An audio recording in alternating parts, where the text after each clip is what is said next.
dar início ao Spring Framework.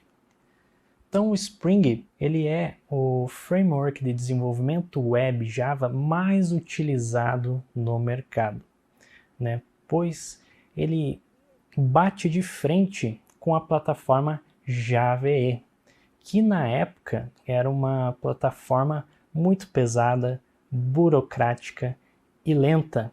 E então, lá no início dos anos 2000, surge o Spring justamente para confrontar a plataforma Java EE, né? E teve uma grande aceitação no mercado. Então, o Spring ele é um conjunto de projetos.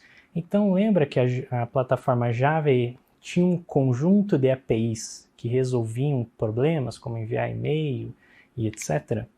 O Spring ele também tem as suas próprias APIs, que são chamadas aqui os projetos.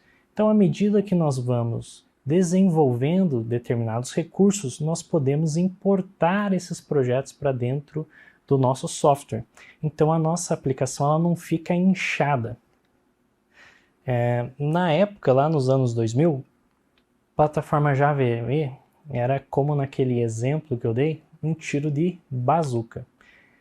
Embora você fosse desenvolver uma aplicação simples, a Java EE era muito robusta, as aplicações ficavam enormes.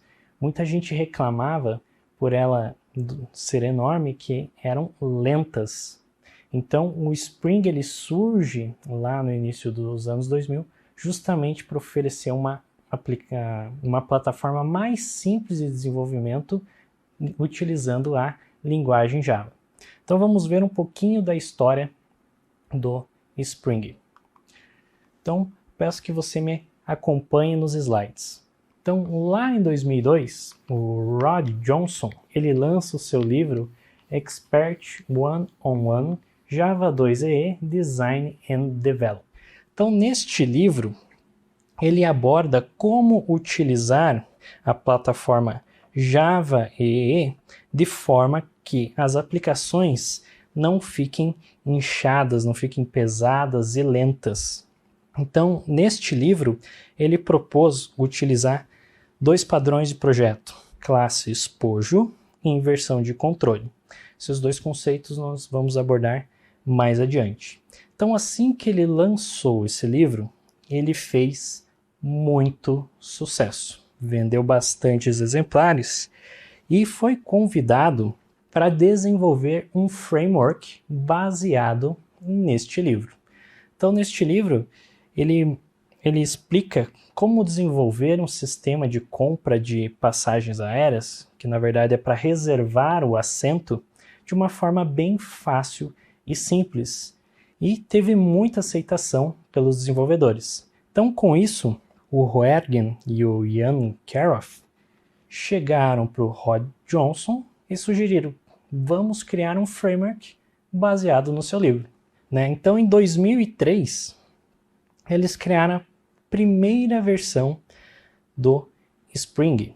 Para isso, em 2004, eles criaram a empresa Interface 21. Então, o nome dessa empresa ela é bem provocativo, justamente tirando o sarro da plataforma Java EE. Então, Interface 21 seria Interface 21, ou seja, o sistema do século 21, o framework do século 21. O Spring, quando foi lançado, fez um enorme sucesso, tanto que em 2006, o Spring já superava a marca de mais de 1 milhão de downloads, um número muito expressivo para um framework que tinha ali 3, 4 anos de existência. Em 2007, veja, a Interface 21 ela foi rebatizada para Spring Source. Em 2009, ela foi vendida para a VMware, que desembolsou cerca de 420 milhões de dólares. Então veja que o Spring era a sensação do momento. Um framework bem aceito no mercado que gerou nada mais nada menos que 420 milhões de dólares.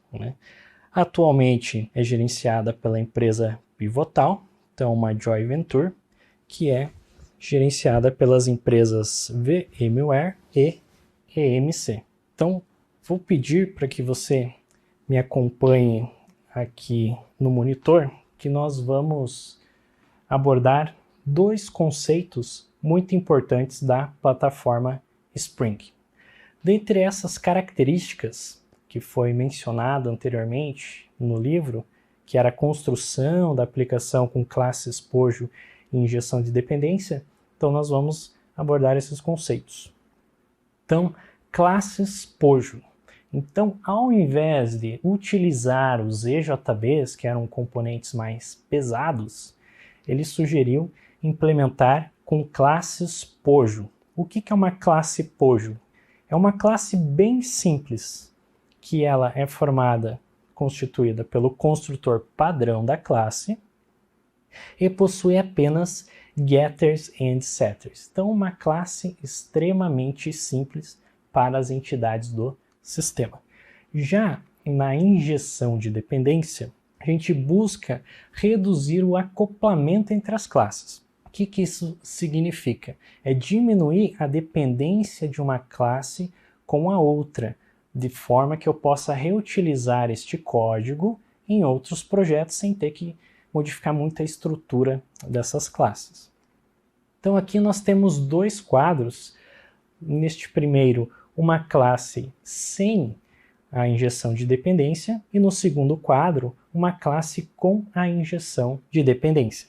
Então veja que na primeira classe, dentro do método executa-tarefa, nós temos aqui o operador new.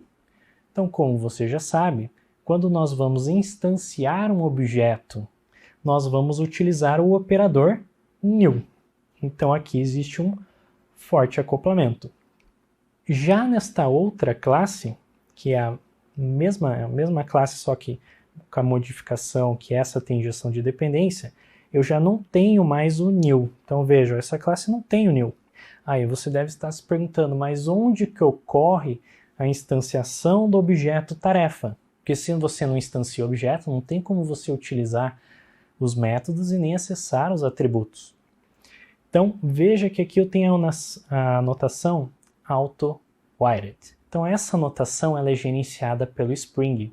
Então, utilizando a injeção de dependência, o próprio Spring fica responsável em instanciar este objeto. Então, tira uma responsabilidade do desenvolvedor e reduz o acoplamento entre as classes.